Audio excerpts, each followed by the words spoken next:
नमस्कार सभी को, राधे राधे। अपने जो टेस्ट सीरीज आपके लिए बहुत ही शानदार तरीके से चलाई थी, वो आपके दो टेस्ट सीरीज हो चुकी है ना। उसके बाद में जो आपके कंटिन्यू पूरे सिलेबस पर आधारित 150 क्वेश्चन वाला पूरे 3 घंटे का पेपर, लास्ट के 2 पेपर लेंगे हम। उनमें आपकी और अच्छे से तैयारी करके आनी है और आपकी तैयारी का भी आपको पता चल जाएगा, ठीक है। लेकिन आपको इस टेस्ट सीरीज के इनको देख के आपको डिमोटिवेट नहीं होना है, अपने अंदर कॉन्फिडेंस बनाए रखना है। चाहे आपके 20 आ रहे हैं, 22 आ रहे हैं, 25 आ रहे हैं, अच्छे आ रहे हैं, ठीक है। क्योंकि ये लेवल है ना, यही लेवल आपके एग्जाम में रहने वाला है। सेम हूबहू आप देख रहे होंगे, पिछले पेपर उठा के देख लेना, ठीक है। तो इनसे बाहर लगभग इन्हीं टॉपिकों से क्वेश्चन बनते हैं। तो आप कॉन्फिडेंट, क्योंकि वो जो एग्जाम होता है वहाँ पर आपका दिमाग क्या मतलब थोड़ी सोचने समझने की हर क्षमता और ज़्यादा बढ़ जाती है। आप यहाँ पर क्या थोड़ा लो लेवल पे ऐसे ले लेते हो, ठीक है यार कर लेते हैं, लेकिन वहाँ पे क्या आपका जो अनकॉन्शियस माइंड वगैरह सबके पर्दे खुल जाते हैं। क्या क्या पढ़ रखे हैं हमने सब मतलब सामने आ जाते हैं, ठीक है। सारे पर्दे हट जाते हैं, ऑटोमेटिक क्वेश्चन देखते हैं।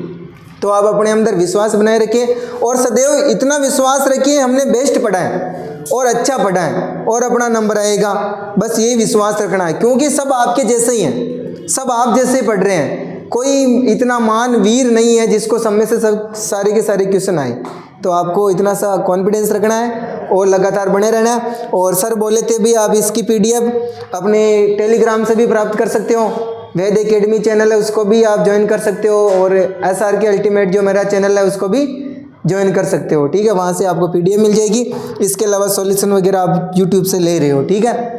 देखिए बहुत ही शानदार शिक्षण विधियों के सहित में आपके अच्छे क्वेश्चन डाले हैं और आपने देखा होगा पेपर कैसा रहा, सबका अच्छा रहा, ठीक है। गणित में स्लाइड्स रूल का उपयोग होता है। स्लाइड रूल देखते हो आप, ठीक है। उसका उपयोग किस में होता है? आपके गुणन एवं भाजन के लिए, कोण मापन के लिए, आकृति को छोटा बड़ा करने के लिए, या उन्नयन कोण मापने के लिए। देखो ये तो कोण तो सेम ही हो गया, इसका मतलब ये तो होएगा ही नहीं। एक तरह से आप दिमाग लगाओ तो, ठीक है। आकृति को छोटा या बड़ा करने के लिए आपके गणित में स्लाइड रूल का उपयोग नहीं होता है, ठीक है। तो आपके आएगा गुणन एवं भाजन के लिए किसका उपयोग होता है? स्लाइड रूल का उपयोग होता है। किसके लिए होता है? गुणन एवं भाजन के लिए, ठीक है। नेक्स्ट क्वेश्चन आपका, वृत्त का क्षेत्रफल पढ़ाने की सबसे उपयुक्त विधि कौन सी है? वृत्त का क्षेत्रफल, ये आपको पता है, एक तो आपके गणित के भी 2-3 पार्ट होते हैं, ठीक है। अंक गणित होती है, बीज गणित होती है, और आपके ज्यामिति ज्योमेट्रिक्स रेखा गणित बोलते हो वो होती है। तो आपकी ये वृत्त वगैरह ये किस में आता है? आपके ज्यामिति में आता है, रेखा गणित में, ठीक है। तो ऐसे सोच के आपको आंसर देना कि इसका क्षेत्रफल निकालने के लिए आप किसका उपयोग करेंगे। देखो आगमन विधि तो अपनी होती नहीं है, ठीक है, तो ये तो कटेगी। इसके अलावा व्याख्यान विधि अपने काम में नहीं आती है, गणित में आसपास में भटकती नहीं है, ठीक है। और फिर रही आपके पास में 2 विधियां, तो निगमन विधि है जो आपके सिंपल अलग सूत्र वाली प्रश्नावलियां उसमें काम में आती है। आपके वृत्त वगैरह एक क्षेत्रफल निकालने के लिए आपके प्रयोगशाला विधि काम में आएगी।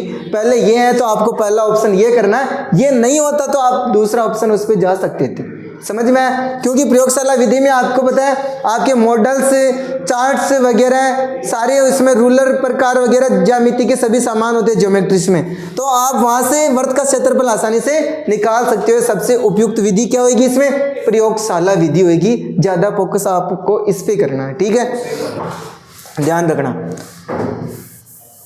हाँ आप सही गए थे, लेकिन थोड़ा और विस्तृत सोचना चाहिए था भाई। प्रयोगशाला विधि है तो प्रयोगशाला विधि ज्यादा सही है, क्योंकि प्रयोग करके पढ़ रहे हैं, ठीक है। निम्न में से कौन सा गणित की प्रकृति से संबंधित नहीं है? देखो गणित में अमूर्त प्रत्ययों की व्याख्या की जाती है, बिल्कुल सही बात है। अमूर्त प्रत्यय मतलब अपने इसमें अमूर्त जो दिखाई नहीं देता वो अमूर्त चीजें होती हैं, ठीक है, उनकी व्याख्या की जाती है, बिल्कुल की जाती है। गणित में सामान्य अनुमान का क्षेत्र सीमित होता है। सामान्य अनुमान का क्षेत्र मतलब विस्तृत होता है, किसी का भी अनुमान लगाना जनरल बातों का। इसमें आपने गणित में ध्यान दिया ना, कहीं भी कोई ना हो तो मानना कि x है, ठीक है, मानना कि 100 है, तो इसमें मतलब विस्तृत होता है। हाँ तो ये ध्यान रखना, गणित एक सार्वभौमिक विषय है, बिल्कुल सार्वभौमिक सब्जेक्ट है। संख्या, स्थान, मापन इत्यादि उनके गणित गति के आधार हैं, सही बात है। नेक्स्ट क्वेश्चन आपका, गणित में सारणी बनाना किस विशेष उद्देश्य में आता है? सारणी बनाना, सारणी बना रहे हो आप, क्या बना रहे हो? सारणी बना रहे हो, प्रयोग कर रहे हो क्या सारणी में? नहीं, सारणी बोध ज्ञान, देखो बोध हो सकता है, ज्ञान हो सकता है, लेकिन सारणी बनाने के लिए आपके अंदर एक विशेष कौशल होना चाहिए। माना कि आपके अंदर बुद्धि है, बहुत सारे बच्चे होशियार होते हैं फिर भी सारणी ढंग से नहीं बनाते हैं, ज्ञान होता है तो सारणी ढंग से, इसके लिए क्या स्पेशल कौशल होता है आपके अंदर। सारणी बनाने का अच्छा क्या होना चाहिए? कौशल होना चाहिए। बहुत सारे बच्चों को ठीक है सब समझ में आ जाता है, जैसे ग्राफ पढ़ा रहे हैं, ग्राफ अच्छे से समझ में आ गई, लेकिन लाइन में सीधी से खींचने में नहीं आ रही, इसका मतलब उसमें कौशल नहीं है। तो ये चीज आती है आपके कौशल, ध्यान रखना, ठीक है। तो कौशल होना जरूरी है। क्या होना जरूरी है? कौशल, ठीक है। ये एक कौशल एक तरह से वो सृजनात्मकता वाला गुण है, सृजनशील, जिसमें सारणी बनाना, चार्ट्स बनाना, विभिन्न प्रकार के इसमें आते हैं, ठीक है। ये तो बिल्कुल सीधा क्वेश्चन है, और आप सोच रहे हो ऐसा क्वेश्चन एग्जाम में नहीं आएगा।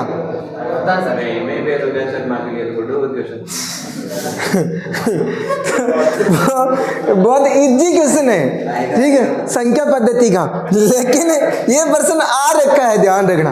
क्वेश्चन आ रखा है एग्जाम में पहले, 10,20,305। तो आपको पता है इकाई, दाई, सैकड़ा, हजार, 10,000, लाख, 10 लाख। तो ये क्या बोल रहा है? 305। सैकड़ा पर कुछ नहीं है, ठीक है, सैकड़ा पर 3 है, 5 इकाई में क्या आपके 5 है, ठीक है। 305 तो ये आपके 305 हो गए, 305 सभी में मिल रहे हैं, ठीक है। अब आपको किस पे जाना? 20,000 पे जाना है। तो देखो इकाई, दाई, सैकड़ा, हजार पे कुछ नहीं बोला, 10,000 पे 20,000 रहेगा ना, ठीक है। तो इकाई, दाई, सैकड़ा, हजार, 10,000, इसको छुपाओ, 20,305 हो गया। अब आपको किस पे जाना है? 10 लाख पे जाना है। तो इकाई, दाई, सैकड़ा, हजार, 10,000, ये लाख और ये 10 लाख। तो ये आपका आंसर सही है, ठीक है। तो कौन सा इसमें सही है आपका? ए ऑप्शन सही है। फिर देखो छठा क्वेश्चन आपके बहुत ही शानदार क्वेश्चन है। एक मिनट, थोड़ा इरेजर को बड़ा करा।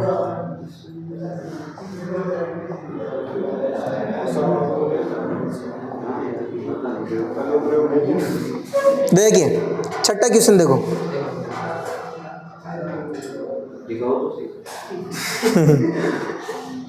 अंक 2, 3, 5, 7, 8 का उपयोग करते हुए सबसे बड़ी और सबसे छोटी संख्या बनानी है आपको।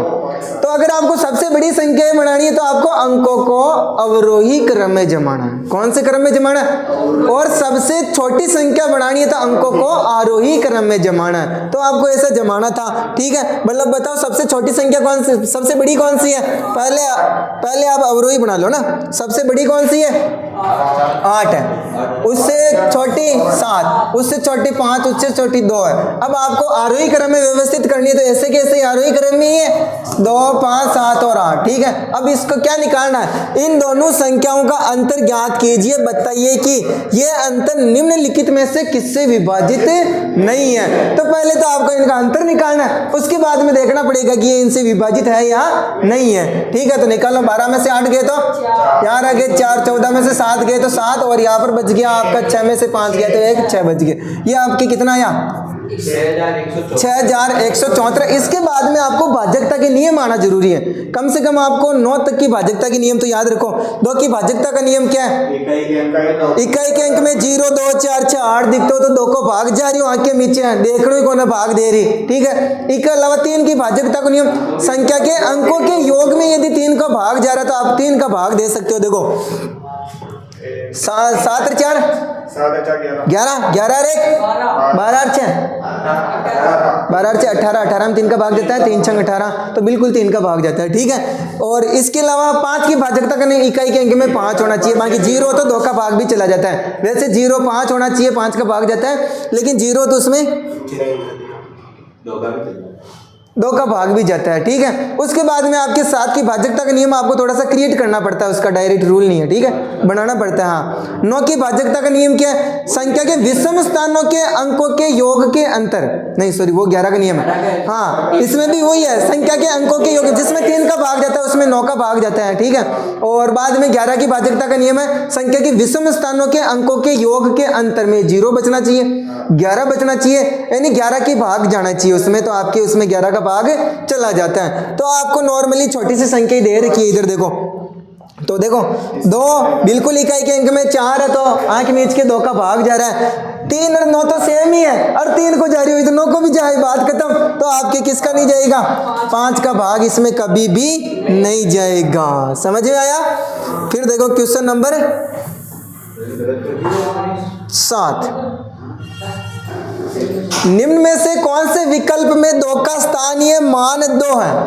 2 का स्थानीय मान पूछ रहे हैं। एक तो आपके आता स्थानीय मान, एक आपके आता जातीय मान। दोनों का आपको ध्यान रखना। जातीय मान तो स्वयं जो संख्या है वही जातीय मान होता है। जैसे इसमें से आपको कोई सा भी जातीय मान पूछ ले, 5 का जातीय मान क्या तो 5 ही होगा, 9 का जातीय मान क्या तो 9 ही होगा। इसकी क्या जातीय है तो ऐसे विशेष रूप से जातीय मान होता है। बाकी स्थानीय मान इकाई दई सैकड़ा ते जानो ही, ठीक है। जिस जगह पे वो बैठा है वही उसका क्या है, स्थानीय मान है, सीधी सी बात है। तो आपको देखना इसमें 2 का स्थानीय मान 2 किसमें से, इनमें से।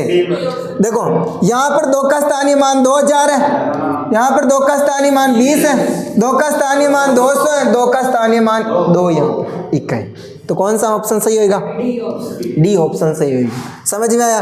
क्वेश्चन नंबर 8 बहुत शानदार है। 1 या 2 क्वेश्चन आपके कोण से संबंधित जरूर आएंगे, आपको ध्यान में रखना। एक रूल मैंने आपको पिछली क्लास में बताया था, ठीक है, जिसमें माना कि कोई भी 2 रेखाएं हैं, उनको एक कोई रेखा प्रतिच्छेद कर रही है, 2 रेखाएं समांतर हैं। ये रूल, इसके सारे रूल आपको आने चाहिए।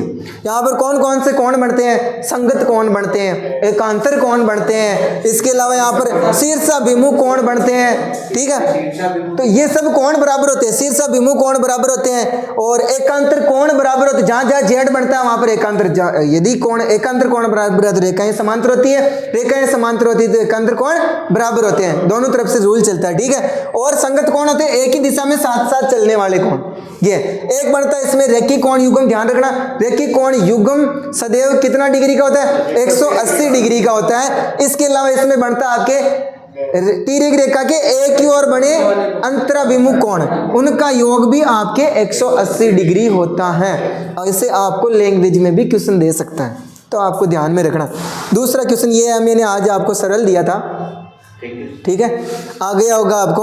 हाँ। इसमें क्या है, वो थोड़े से टाइप नहीं हुए रेखाओं के नाम है ना, इसलिए फिर डायरेक्ट ही छोड़ दिया भाई, ठीक है, समझ में तो आ ही जाएगा नॉर्मली, ठीक है। तो इसको कोई भी नाम दे सकते हो आप, A B C D है ना, एक्स और वाई रेखाओं के नाम दे सकते हो, केंद्र बिंदु सदैव O होता है, ठीक है। अब इधर ध्यान दो, आपको दे रखा है यहाँ पर कि एक का मान क्या होगा, क्या दे रखा है, ये जो 5 के पास में A बैठा है इसका मान आपको निकालना है। तो आपको क्या करना है, या तो ये एक सरल रेखा पकड़नी है कोई सी भी, ठीक है, क्योंकि पूरा फैक्टर तो लगाने से कोई मतलब नहीं है। एक या तो ये सरल रेखा पकड़ो, या ये वाली पकड़ो, या ये सीधी वाली पकड़ लो, किसी से भी आप मान निकाल सकते हो। एक्स वाई ले लो, एक्स वाई एक सीधी सरल रेखा है, ठीक है। यहाँ पर आपके ये 90 है तो ये भी कितना होगा, आपको लिखना है कि थ्योरी तो लिखनी नहीं है, आपको डायरेक्ट निकालना, ठीक है भाई। AOR बराबर COB, क्यों है, शीर्षाभिमुख कोण है, तो ये भी कितना होगा आपके 90 डिग्री होगा। अब आपको पता एक्स वाई एक सीधी सरल रेखा, तो इस सरल रेखा पर सभी कोणों का योग कितना होता है, 180 डिग्री होता है। सबको जोड़ दो,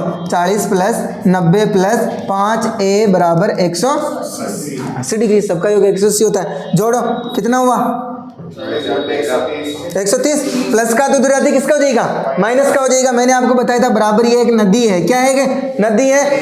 कोई सी भी संख्या इस नदी को कूद के इधर से उधर जाती है तो इनका साइन चेंज हो जाता है, प्लस में तो माइनस में, बैटरी चेंज हो जाओ, माइनस में तो प्लस में, प्लस में तो माइनस में, गुणा में तो भाग में, भाग में तो गुणा में। तो ये दोनों प्लस में तो उधर जाती क्या हो जाएगा, 130 जाएगा। तो कितना बचेगा आपके, 5A बराबर 50 बच जाएगा। कितना बच जाएगा, अब 5 को भाग, ये गुणा में तो देखो उधर जाते किस में होएगा, भाग में, तो 5 एकम 5 और 5 दें 50, तो एक का मान कितना आया आपके, 10 आया।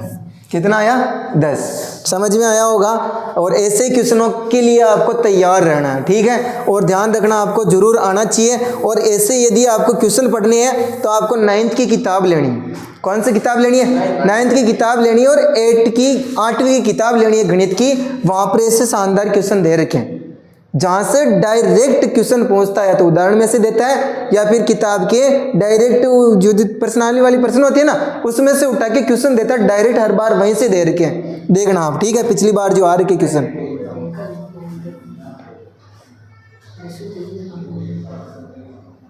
फिर देखो आपके नेक्स्ट क्वेश्चन है ऐसे मैं 2 क्वेश्चन और लाऊंगा, अब की बार 2 क्वेश्चन डालूंगा कोण वाले, क्योंकि बहुत इंपॉर्टेंट है ना। लेकिन इसमें क्या थोड़ी ये रेखाएं बनाने में दिक्कत आती है, अब की बार बढ़ाऊंगा। देखो, निम्न में से कौन सा अनुपात सबसे बड़ा है? बिल्कुल सीधा है, अनुपात बड़ा पूछ रहा है, मतलब कौन सा मान सबसे बड़ा है यही पूछ रहा है। देखो सीधा सा बता भाई, यहाँ पर 3 दूनी 6 और 7 या 21 और 9 चौका 36, तो 3 बार जा रहे हो, 9 या 27, और यहाँ पर 2 नाम 18, तो पॉइंटों में भाग देने की जरूरत ही नहीं है, डायरेक्ट सीधा सीधा निकल रहा है पॉइंट से पहले, तो सीधा सीधा मान कौन सा होगा आपके? डी होगा। निम्नलिखित में से कौन सा संख्या का 420 का अभाज्य गुणनखंड है? बिल्कुल इजी क्वेश्चन था, और ऐसा क्वेश्चन पूछा भी जाते हैं, ठीक है। तो आपको मैंने बताया था अभाज्य गुणनखंड का मतलब होता है कोई सी भी संख्या को अभाज्य संख्याओं में तोड़ना। किस में तोड़ना? प्राइम नंबर आपको आना जरूरी है, अभाज्य संख्या ध्यान रखना, ठीक है। आपके सबसे एकमात्र ऐसी संख्या जो सम भी है, अभाज्य 2 है सबसे छोटी, ठीक है, जो सम भी है, और क्या है, बाकी सब आपके विषम संख्याओं में से निकल के आती है। ध्यान रखना, आपके 1 से 30 तक की संख्याओं में 10 अभाज्य संख्या होती है, 1 से 50 तक आपके 15 होती है, 1 से 100 तक आपके 25 अभाज्य संख्या होती है। अभाज्य संख्याओं का ध्यान रखना है, क्या होती है अभाज्य संख्या? जिसमें स्वयं और 1 के अलावा किसी का भाग नहीं जाता, उसको अभाज्य संख्या बोलते हैं। तो आपको 2 का भाग देना, सबसे पहले 2 अभाज्य संख्या, 2 दूनी 4, 2 एकम 2, वापस जब तक लास्ट में 0 2 4 6 आपको 2 का भाग देना, ठीक है। 2 एकम 2, भाग टूट गया, 2 पंजे 10, अब 2 का भाग नहीं जाएगा, 5 रेख 6, 3 का जा रहा है, 3 का दे दो, 3 तिया 9, 3 पंजो 5 6 7 8, 3 का नहीं जाएगा, 5 का जाएगा, 5 7 35 और 7 एकम 7, ऐसा कॉम्बिनेशन किस में बैठ रहा है? 2 गुणा 2 गुणा 3 गुणा 5 गुणा 7, ये ऑप्शन आपके सही है, ठीक है। फिर देखो नेक्स्ट क्वेश्चन, क्वेश्चन नंबर 11, किन्हीं 2 संख्याओं का लघुत्तम समापवर्तक है। एक प्रश्न इसका भी जरूर रहेगा आपके लेसन ऐसा का, ध्यान रखना आपको, और तैयारी आपको अच्छी करनी है कुल मिला के, ठीक है। ज़्यादा कठिन प्रश्न भी नहीं आते हैं वहाँ, इस टाइप के नॉर्मल इजी क्वेश्चन ही आते हैं, ठीक है। लेवल फर्स्ट में कोई इतनी बड़ी बात नहीं है, प्रश्न इजी देता है, लेकिन बच्चे क्या घूम जाते हैं। बात ये किन्हीं 2 संख्याओं का लेस है, ठीक है। लघुत्तम समापवर्तक 60 है, महत्तम समापवर्तक आपके 5 है। निम्नलिखित में से कौन सी संख्याएं होंगी?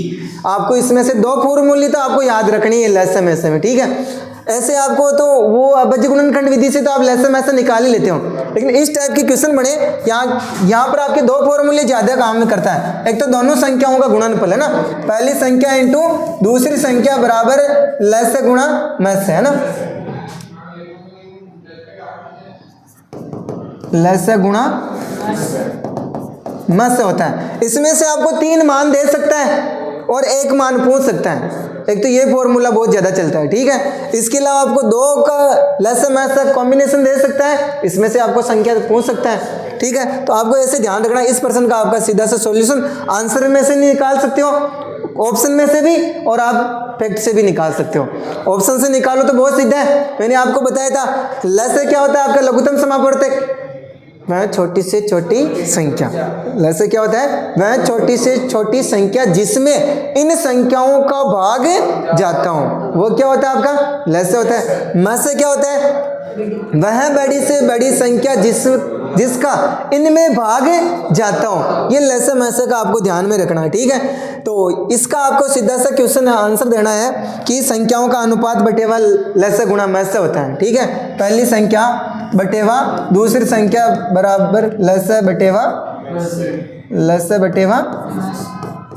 मस होता है। तो आपको क्या करना है, पहले संख्याओं को आपको निकालनी है, ठीक है। तो आपको लस में किसका भाग दे देना है? मस का भाग देना है। तो लस में मस का भाग देंगे हम, 60 में 5 का भाग देंगे तो कितना होगा आपके?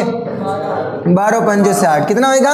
12 पंजो 60। अब अपने को इसको 2 टुकड़ों में तोड़ना है 12 को, मतलब लगातार सहअभाज्य संख्या होनी चाहिए। तो 3 चौक 12 कितनी होगी आपकी? 3 चौक 12 होगी, ठीक है। अब इन 3 और 4 को आपको किससे गुणा कर देना है? 5 से गुणा कर दोगे आप मस के, तो आपकी क्या आ जाएगी? दोनों संख्याएं आ जाएगी। इसके अलावा दूसरी विधियां बहुत सारी, दूसरी विधि से भी कर सकते हो आप। यहाँ पर 5x और 5 वही मान के भी कर सकते हो, वहां से भी निकल जाता है, ठीक है। बराबर 6 पंजो 30, 300 आ जाता है, उस विधि से भी कर सकते हो, ठीक है। तो ये आपके हो जाएगा, एक तो 3 पंजो 15 और एक 4 पंजो 20, ये भी आपके आंसर निकल रहा है, ठीक है। कौन सा ऑप्शन सही है? सी ऑप्शन सही है, ठीक है। देखो इसमें से आपको इसमें भाग देके दे सकते हो भाई 15 चौक 60 है ना, और 20 दिया 60, और ये आपके 5 का भाग इन दोनों में जा रहा है, लेकिन वैसे भी जाता है डायरेक्ट ऑप्शन से भी वैसे निकाल सकते थे, ठीक है। फिर आपके क्वेश्चन नंबर 12, ब्याज का जरूर वापस क्वेश्चन बनेगा, ध्यान रखना है। तो ब्याज के आपको एक ही फॉर्मूला है सरल ब्याज का, कौन सा, PTR बटेवा 100 है ना, मूलधन गुणा समय गुणा दर बटेवा 100 ब्याज का फॉर्मूला है। किसका फॉर्मूला है? ब्याज का फॉर्मूला आपको ध्यान में रखना है। 3000 रुपये पर 2 वर्ष के लिए 11% की वार्षिक साधारण ब्याज दर से कितनी धनराशि प्राप्त होगी? धनराशि पहुंच रहा है, इसमें क्या ऑप्शन मैंने ऐसे दे दिए, बाकी बहुत सारे ऑप्शन में यहाँ ब्याज भी दिया हुआ रहता है। तो डायरेक्ट बच्चे क्या करते हैं, ब्याज आगे साफ फटाफट ब्याज से ही करते हो, धनराशि पढ़ी कौन, जो धनराशि पूछ रहे हो मिश्र धन पूछ रहे हो, कहीं पूछ रहे हो मिश्र धन, यानी मूल राशि प्लस ब्याज। तो सीधा सा है आपके 3 दूनी 6, ठीक है, और 6000 को इससे 11 छके 66, ये हो गया आपके कितने बटेवा 100, 2 0 से 2 0 कट जाएंगे तो ब्याज कितना आ जाएगा आपका 660। समझ में नहीं आया क्या? 3000 गुणा 2 गुणा 11 बटेवा 100 होता है, ठीक है। तो इन सबको गुणा कर दो, 100 का भाग दे दो, सीधी सी बात है। तो 6660 जोड़ दो किसमें 3000, तो कौन सा ऑप्शन सही हो जाएगा 3660। इसमें से आपको कोई सा भी एक गायब दे सकता है कि कोई आदमी है जो 3000 रुपये की धनराशि पर 660 रुपये का ब्याज प्राप्त करता है 2 वर्ष में, तो इसकी आपके ब्याज दर क्या होगी, ऐसे भी पूछ सकता है, ठीक है। फिर आपको ये गायब कर दे कि कितने वर्ष में इतनी ब्याज दर के साथ 11% वार्षिक दर के हिसाब से 3000 रुपये का ब्याज है जो 660 रुपये होगा, ऐसे भी पूछ सकता है। तो आपको सिर्फ फॉर्मूले को चेंज करना है, इधर से उधर पक्षांतर कर दो, आपके आ जाएगा, ठीक है। इससे बनते हैं सारे फॉर्मूले। जैसे कि आपको दर निकालनी है, क्या निकालनी है, दर निकालनी है, तो दर निकालने का फॉर्मूला चेंज हो जाएगा, ठीक है। इधर से इधर भेज दो, इधर से इधर भेज दो। फिर आपके नेक्स्ट क्वेश्चन भी मैंने इसी का ही दिया था क्योंकि थोड़ा मोस्ट है, तो इस बार आपका ब्याज वाला टॉपिक लगभग सही हो जाएगा, ठीक है। देखो 2100 मूलधन एवं 8% वार्षिक की दर से 2 वर्ष एवं 3 वर्ष के साधारण ब्याज का अंतर क्या होगा। तो बहुत सारे बच्चे तो क्या पहले 2 वर्ष को ब्याज निकालो, फिर 3 वर्ष को ब्याज निकालो और फिर अंतर निकालो। तो डायरेक्ट ध्यान रखना, कदे भी ईशान का अंतर का सवाल पूछे, यदि आपके दर सेम है मूलधन सेम है तो आपको क्या करना है, डायरेक्ट दर का अंतर निकाल दो। किसका अंतर निकाल दो, दर का अंतर निकाल दो।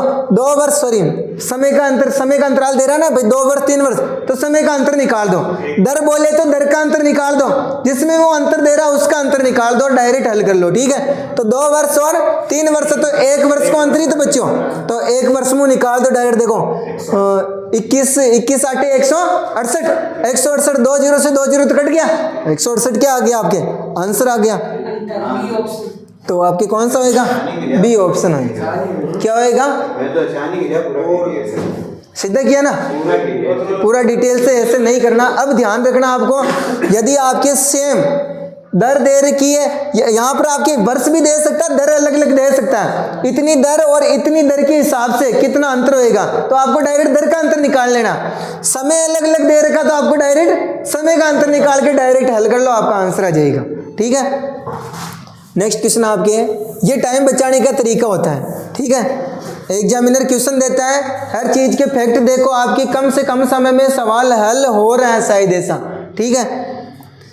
एक साइकिल 1800 रुपये में खरीद कर 12% लाभ पर बेची गई तो उसका विक्रय मूल्य ज्ञात करना। इसका भी फैक्ट डायरेक्ट याद रखो, मैंने आपको जिस दिन भी बताया था, यदि आपको प्रारंभिक मूल्य दे रखा है, बाद का मूल्य निकालना हो तो आपको सीधा सीधा रखना है, ठीक है। 10% की हानि होती है तो 10% की हानि निकाल दो, परसेंट का मतलब 100 होता है, बटे में 100 रखना है, और आपको लाभ होता है तो 100 प्लस कर दो, 10% का लाभ होता है 110 बटे 100 कर दो। यदि आपको बाद का मूल्य दे रखा है, यदि आपको विक्रय मूल्य दे रखा है या कोई सा भी बाद का मूल्य दे रखा है और पहले का मूल्य यदि आपको निकालना है तो आपको 100% राशि लेके आनी है। 100 को बराबर रखना है, 100 को ऊपर रखना है, जो भी कमी ज़्यादा हो उसको नीचे रखना है, तो आपका आंसर आ जाएगा। ठीक है, तो सीधी सी बात है, ये बाद का मूल्य पूछ रहा है विक्रय मूल्य, पहले का मूल्य दे रखा है क्रय मूल्य, बाद का मूल्य दे रखा है, 12% लाभ दे रखा है, तो 12% लाभ निकालना, अपने को अलग अलग निकालना, डायरेक्ट आपको 100 प्लस करना है, ऐसे नहीं 12% निकालो और फिर जोड़ो, आपको क्या करना है 1800 इंटू 112/100 करना है, डायरेक्ट गुणा, 2 जीरो से 2 जीरो कट जाएगा।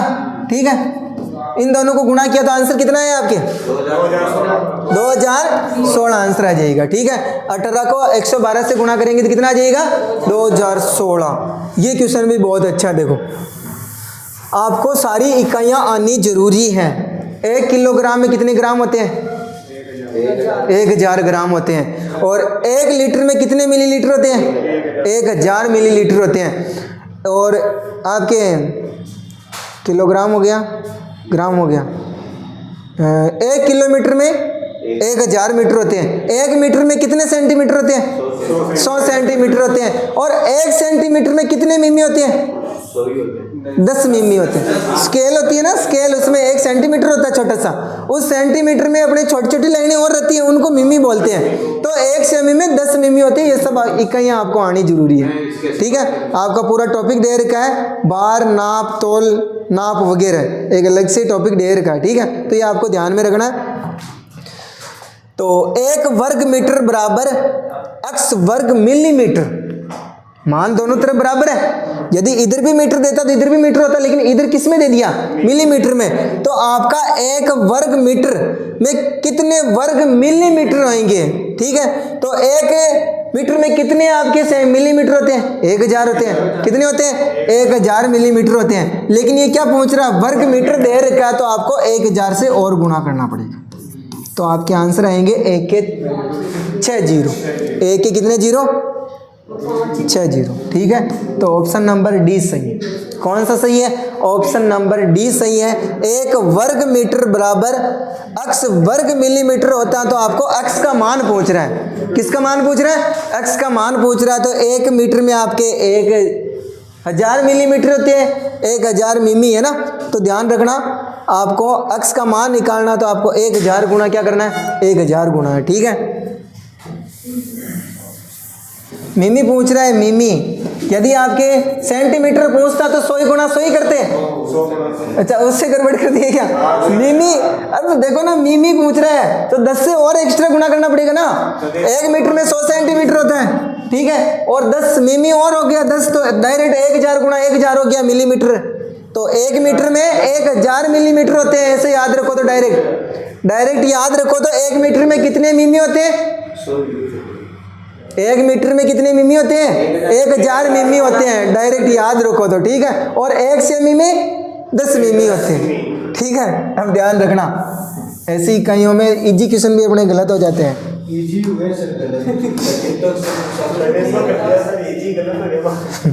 फिर देखो 1 से 30 के बीच में बहुत इजी क्वेश्चन था, कितनी अभाज्य संख्या है, ध्यान रखना, सम संख्याएं विषम संख्याएं है ना, सीधी है सम विषम, एक सम चलती है एक विषम चलती है, जितनी भी संख्याएं पूछी उसमें आधी सम होती है, आधी क्या होती है विषम होती है। बोल दे 50 में कितनी सम संख्याएं है 25, 50 में कितनी विषम संख्या है 25, बोल दे 49 में कितनी विषम संख्याएं है विषम से 25 है। 49 में कितनी सम संख्याएं है, एक कम हो गई 50 नंबर की। ठीक है, शाबाश। क्वेश्चन नंबर 17, 15 वर्ग मीटर, इसमें थोड़ी सी टाइपिंग भी मिस्टेक रह गई है ना, फिर भी आपको शायद समझ में आ गया होगा, नहीं इसमें नहीं हुई, ये तो सही है, ये तो सही है। 15 वर्ग मीटर क्षेत्रफल इनमें से किसके बराबर है, तो आपने निकाल लिया होगा। देखो 15 मीटर एक वर्ग की भुजा, 15 मीटर वाले एक वर्ग की भुजा 15 मीटर है, तो आपका 15 वर्ग मीटर क्षेत्रफल हो जाएगा क्या, 15 15 225 होगी, ये तो आपके बैठ ही नहीं रहा। 3 वर्ग जिसकी प्रत्येक भुजा 5 मीटर है, 3 वर्ग है, तो एक वर्ग को क्षेत्रफल कितना हो गया 25, 25 75, तो ये भी आपके नहीं बैठ रहा है। ठीक है, 5 वर्ग जिसकी प्रत्येक भुजा 3 मीटर है, तो 1 वर्ग का 3 तिया 9, तीनों पंजो 15, सॉरी 9, 9 पंजो 45, तो इसका आपका 45 हो गया, भी आपके नहीं बैठ रहा। 15 वर्ग जिसके प्रत्येक भुजा गायब हो गया 1 मीटर, गायब हो गया ना, कितना मीटर है 1 मीटर है, इसका आपको बोनस मिल जाएगा, समझ में नहीं आया होगा तो ठीक है। वैसे भी ये तीनों भी आंसर नहीं आ रहे हैं, ठीक है। तो 1 मीटर है, तो आपको 1 का स्क्वायर क्या होता है 1 ही होता है, और 1 को 15 से गुणा करेंगे तो 15 आएगा, ठीक है। वैसे आप होशियार बच्चे हो, सब निकाल लिए होंगे। हाँ सबका मालिक एक। देखो निरीक्षण करो और सीखो, ये भी आपको आ गया होगा सर। इसमें दोनों ही चाहिए सर, इसमें हमें क्रमिक अनुदेशन में भी तो प्रेम के रूप में निरीक्षण करना। हाँ वो सही है, प्रेम के रूप में होता है, लेकिन ज्यादा ये सिद्धांत जाएगा प्रयोगशाला विधि पे, ज्यादा इफेक्ट है ना।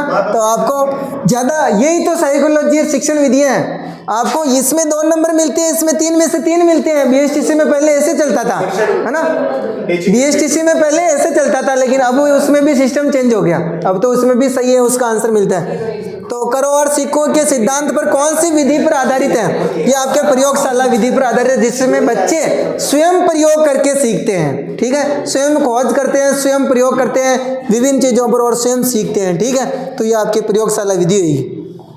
थोड़े से क्वेश्चन और है अपने, अब तो हाँ इसको देखो, आपकी बहुत सारी चीज़ें क्लियर हो जाएगी इन टेस्टों से, कुछ तो आपको याद होंगी, ठीक है।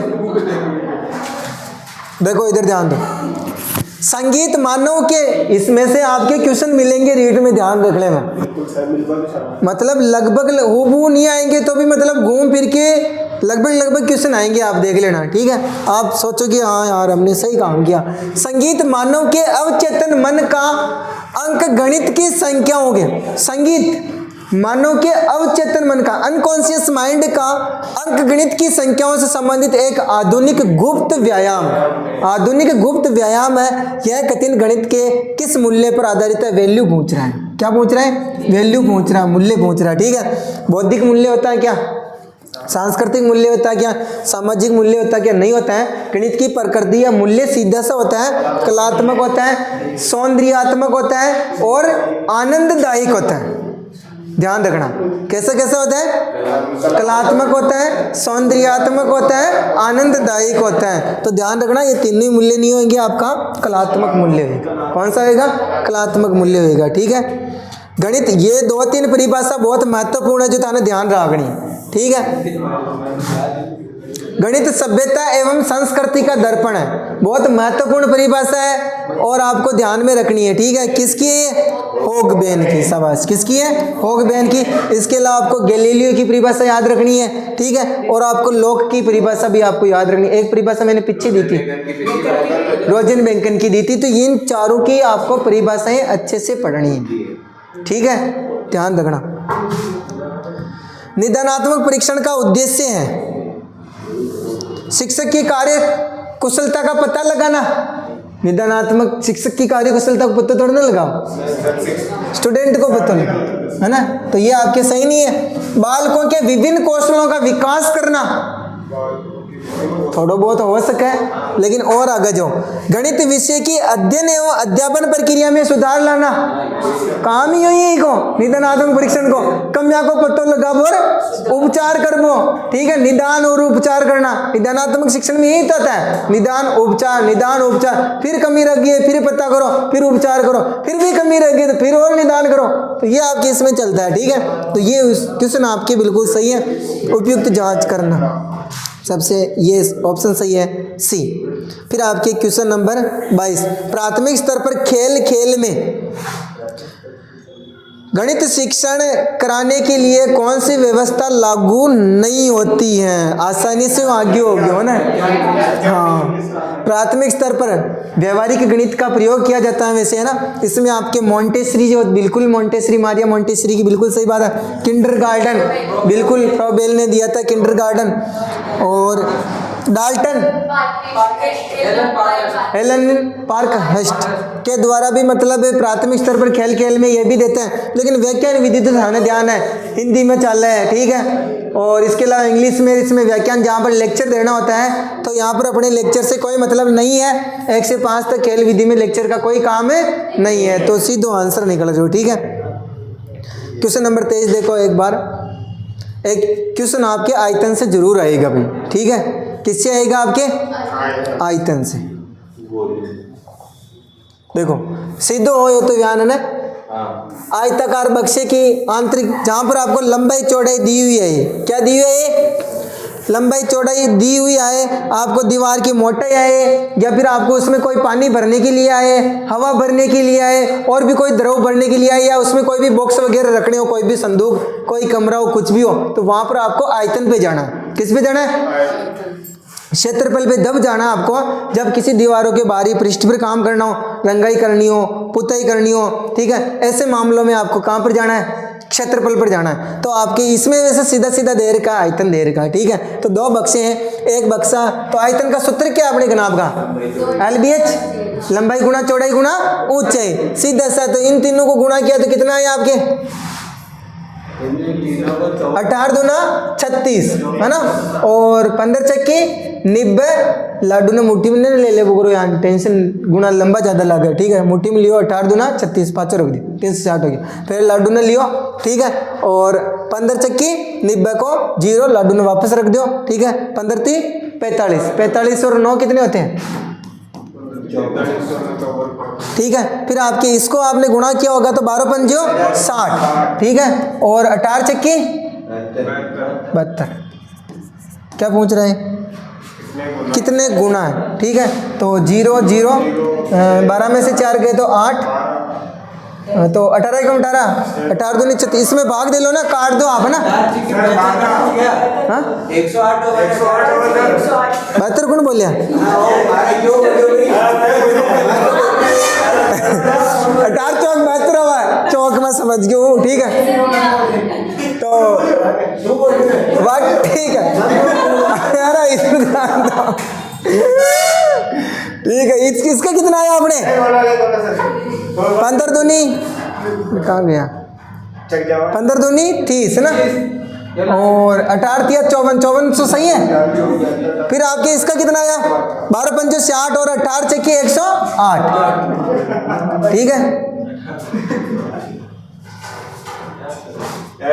12 पंजे 60।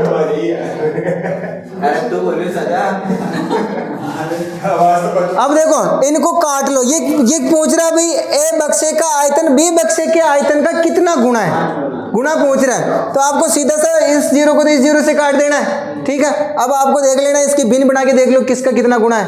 कितना गुना है आपके? 18 का भाग जा रहा है, 18 तिया 54 है ना, 18 तिया 54 और 18 चक्की 108, 6 कम 6 पंजो 30, तो कितना गुना है आपके? 5 गुना। कितना गुना है? 5 गुना है, ठीक है। नेक्स्ट देखो, यदि 1:5:7 का परपद 35 है, समझो इस क्वेश्चन को। देखो एक तो आपके आता है डायरेक्ट संख्याओं में से पूछा जाता है, एक तो आपके पूछा जाता है परपद या उत्तर पद या पूर्व पद। उत्तर पद का मतलब होता है जस्ट बाद की संख्या, और पूर्व पद का मतलब होता है जस्ट पहले की संख्या। तो यहाँ पे आपके अनुपात से पूछा है, यदि अनुपात 5:7 का परपद 5:7 का परपद 35 है तो आपका इसका पूर्व पद निकालना है। तो आपको पता है अनुपातों में x लगाओ तो ठीक है, नहीं लगाओ तो डायरेक्ट योग करके भाग दे दो। तो आपके डायरेक्ट इसका परपद दे रखा है, तो 5:7 35, 5 बार गया तो 25 हो जाएगा। तो ए ऑप्शन सही हो जाएगा। कौन सा हो जाएगा? ए ऑप्शन सही हो जाएगा। हाँ, 5:7 का परपद आपके कितना दे रखा है? 35 दे रखा है, यानी इसका परपद इसका 7 का परपद दे रखा आपके, तो परपद इसमें 7 है ना, परपद कितना है? 7 है, तो 7 का भाग इसमें 35 में दिया, 7 पंजो 35। अब इसको अपने को पूर्व पद निकालना है, तो 25 पूर्व पद निकालना, तो आपको 5 हो जाएगा, और 5×7 35, तो आपके परपद तो 35 है और पूर्व पद कितना है? 25। समझ में आया? तो आपका 25 अनुपात 35 हो जाएगा। ठीक है, दोनों पद। तो ये तो ये 25 ये कितना हो जाएगा 35 हो जाएगा। समझ में आया? नेक्स्ट क्वेश्चन देखो। ठीक है, 2-3 क्वेश्चन और या आपने हाँ 5 रहे। आदमी यहाँ पर भी गड़बड़ हो गई हमने, इसका जरूर आपको बोनस मिल जाएगा। आदमी गायब हो गए। तो ऐसा क्वेश्चन हमने पिछले वाले टेस्ट में भी लिया था, सेम क्वेश्चन था, सिर्फ संख्या चेंज थी। ठीक है, तो यहाँ पर आप 4 आदमी कर लो। कितने आदमी कर लो? 4 आदमी एक काम को 20 दिन में पूरा करते हैं, तो 10 आदमी उसी काम को कितने मैंने आपको बोला पहले के इधर बाद के उधर रख दो बराबर के।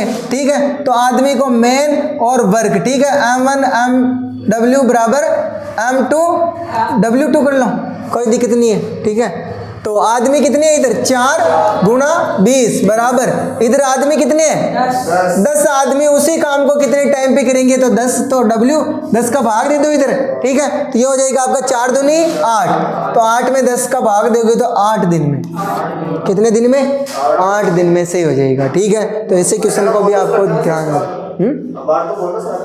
हाँ, इसमें अभी बोनस है। पिछला थोड़ा चेंज था, पिछले में क्या था कि कितने आदमी और लगाए जाए, तो आपको कितने आदमी और लगाए जाएगी, तो आपको क्या करना है, इधर जो भी आदमी है दूसरी बात में उनमें अक्ष और जोड़ दो। कितना और जोड़ दो? अक्ष जोड़ दो। यहाँ दिन पूछ रहा था, वहाँ पे पिछले क्वेश्चन में अपने को आदमी पूछा, तो आदमी पहले भी कितने थे अपने पास में 4 थे, तो 4 में अक्ष और जोड़ दो। नेक्स्ट क्वेश्चन आपका 329 में एक वस्तु को बेचने पर, अब ये आपका कौन सा मूल्य है? बेचने पर विक्रय मूल्य है। शाबाश, आपको ऐसे पता लगाना है कौन सा मूल्य विक्रय मूल्य है। तो इसको 6% की हानि हुई। कितनी हानि हुई? तो आपको कौन सा मूल्य निकालना है? तो मैंने आपको दिया था बाद का मूल्य दे रखा, पहले का मूल्य निकालना, तो आपको क्या करना है 100 के बराबर लाना है। किसके बराबर लाना है? 100 के बराबर लाना है। तो आपकी वस्तु कितने की थी 329 की, इनटू आपको 100 के बराबर लाना। 6 की हानि हुई तो 100 में से 6 गए तो कितने रह गए? 94 रह गए। ठीक है, इसको हल करने पर आपके आंसर कितने आए? 350 आएंगे। सही है, 350 आएंगे। ठीक है, इसको काट, वैसे तो काट के छोटा कर लो तो आपके सही रहेगा। ठीक है, तो ये कितने थे आपके 329। इनको तो मैंने क्या है उनसे ऑप्शन से किया था, इसलिए ज्यादा बेटर लगा। ऑप्शन से किया क्या? ऑप्शन से भी और सीधा रहता है। बहुत से क्वेश्चन क्या है 6% हानि निकाल लो। हाँ, इसकी 6% हानि निकाल के भी कर सकते थे, बाकी ऐसे भी कुछ क्वेश्चन ऐसे पॉइंटों में मतलब भाग देने में दिक्कत आती है, बाकी में अधिकतर में नहीं आती है, डायरेक्ट हो जाता है। ठीक है, तो आपको काटना ही तो यहाँ पर 2 से काट लेते 50 और ये हो जाता आपके 2 चौके 8 और 2 साते 14। ठीक है, फिर 47 का भाग इसमें दे दो। इतना सा तो आपको करना ही पड़ेगा। ठीक है, 3 संख्याओं का औसत, ये औसत भी ध्यान में रखना आपको, औसत का 1% आपके जरूर रहेगा। इजी है औसत भी। 3 संख्याओं का औसत 40 है। 3 संख्याओं का औसत कितना है 40 है, तो 3 चौक 12 120 हो जाएगा। कितना हो जाएगा 120 हो जाएगा वापस संख्याओं का योग। यदि उनमें से 2 संख्याओं का औसत 38 है, तो 38 ने 2 में गुणा कर लो, कितना हो जाएगा आपके 76 हो जाएगा। कितना हो जाएगा 8 दूनी 16 3 दूनी 72 हो जाएगा। तो आपको तीसरी संख्या निकालनी, तो बस इन दोनों संख्याओं का योग घटा दो टोटल में से, तो आपको 76 घटा देंगे तो कितना बच जाएगा 11 में से 7 गए तो 4, 44 आंसर आ जाएगा।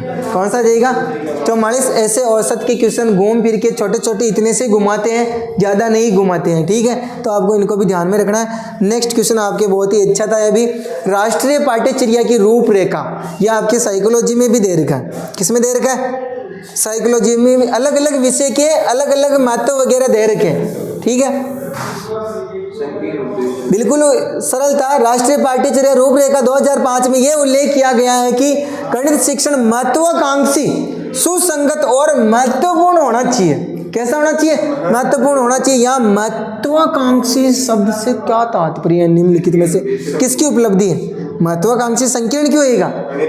संकीर्ण तो थोड़ा सा हो गया ना, सीमित हो गया, तो ये तो होएगा नहीं, संकीर्ण क्यों होएगा? महत्वाकांक्षी ज्यादा से ज्यादा अन्य विषयों को जोड़ने की सह संबंध महत्वाकांक्षी शब्द का पहुंच रहा है तो विषयों से संबंध नहीं आएगा।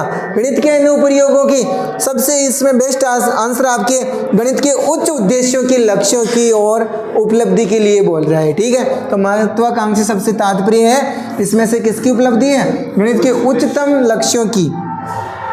निम्न में से कौन सा सही नहीं है? देखो यह भी आपके एक अच्छा क्वेश्चन था। निम्न में से कौन सा सही नहीं है? 10 सेमी भुजा वाले वर्ग का क्षेत्रफल 10 सेमी लंबाई वाले 0.1 मीटर चौड़ाई वाले आयतन के बराबर है।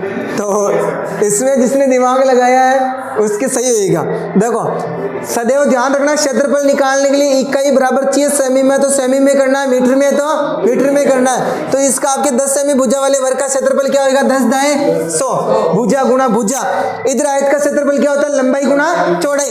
तो ये 10 सेमी है, ये क्या है? इधर देखो मीटर है, मीटर को आप सेंटीमीटर में बदलोगे तो क्या करना पड़ेगा? अरे 1 मीटर में 100 सेंटीमीटर होना है, 100 से गुणा करना पड़ेगा। तो 0.1 मीटर में आपके कितने सेमी होंगे? 10 सेमी होंगे। इसको 100 से गुणा करोगे तो 1 पॉइंट से 1 जीरो पॉइंट हट जाएगा और 1 जीरो यहाँ टपक जाएगा, तो 10 दाएं 100। इसका मतलब सही है। ठीक है, ये आपके सही है। आयतन का क्षेत्रफल दोनों ही क्या आपके बराबर है। ठीक है, फिर आपके देखो 1 मीटर 5 सेंटीमीटर, 1 मीटर 5 सेंटीमीटर का बराबर 1.5 मीटर हो। अरे यार 1 मीटर 5 सेंटीमीटर देखो सर गलत है, 1 मीटर 50 सेंटीमीटर होना चाहिए था, जब जाके 1.5 मीटर बनेगा। ये नहीं मतलब ऑप्शन ये वाला सही होगा। देखो इधर ध्यान दो, 1 मीटर 5 सेंटीमीटर का मतलब होता है 1.5 होता है। ठीक है, 1.05 होएगा ना? हाँ 0.5 होएगा सॉरी, क्योंकि 1 मीटर में 100 सेंटीमीटर होते हैं। ये सिर्फ 5 सेंटीमीटर ही दे रखा है। वेरी गुड, कितना दे रखा है? 5 सेंटीमीटर दे रखा है। तो ये आपके 1.05 होएगा। कितना होएगा? 1.05 होएगा। ठीक है, और इधर आपके 1.5 मीटर दे रखा है, इधर आपके 1.5 सेंटीमीटर ही है, तो ये 1.05 होएगा। कितना होएगा? 1.05 होएगा। तो ये यहाँ पर 1.05 होना चाहिए था। कितना होना चाहिए था? 1.05 मीटर होना चाहिए था। ठीक है, तो आपके ये वाला ही सही नहीं है। बाकी ये भी सेम है, क्योंकि संख्या के बाद में चाहे आप कितने जीरो लगा दो कोई मतलब है नहीं है। आपके पॉइंट से जस्ट बाद में संख्या बराबर, इसका मतलब बराबर है। ठीक है, और आपके 3.4 का मतलब पॉइंट 75 होता है, यहाँ थोड़ा बराबर रह गया था ना, तो ये भी सही है। तो आपके कौन सा गलत होगा? बी। निम्न में से ये आपको ये 3-4 नियम आपको याद करके जाने हैं। साचर्यता का नियम, ठीक है, और बंटन गुणधर्म का नियम और क्रम विनिमयता का नियम, ये 3 नियम आपको याद करके जाने हैं। ठीक है, तो इधर ध्यान दो, 5 + 4 4 × 5 तो ऑतो कशे नियम न हो। ठीक है, या तो वह a + b या वह b + a। ठीक है, या वह a × b बराबर b × a हुआ। ठीक है, ध्यान रखना। और यो कशो गुण बंटन को गुणधर्म को नियम है। ठीक है, तो ये भी ये, लेकिन ये क्रम विनिमयता का पूछ रहा है। ठीक है, तो 7 × 3 तो a × b b × a, तो ये आपके सही है क्रम विनिमयता का गुणधर्म। और ये आपके 6 + 5 ये आपके साचर्यता का नियम ही है। ठीक है दोस्तों, धन्यवाद सभी को, राधे राधे, बने रहिए इसी प्रकार। सर क्रम विनिमयता तो सी सही है ना? हाँ सी तो सही है। ठीक है, अपने दोस्तों को सबको अधिक शेयर करें ताकि सब इसका लाभ ले सकें। क्वेश्चन बहुत शानदार, अच्छे स्टैंडर्ड के हूबहू एग्जाम लेवल पर आधारित हैं, और आप अपने ये टेस्ट सीरीज के क्वेश्चन पेपर वगैरह प्राप्त करने निःशुल्क बच्चों के लिए आप घर पे भी आप आंसर शीट लेके आके घर पे भी ईमानदारी से टेस्ट दे सकते हो, कोई दिक्कत नहीं है। धन्यवाद, राधे राधे, भारत भाग्य विधाता, जय हिंद।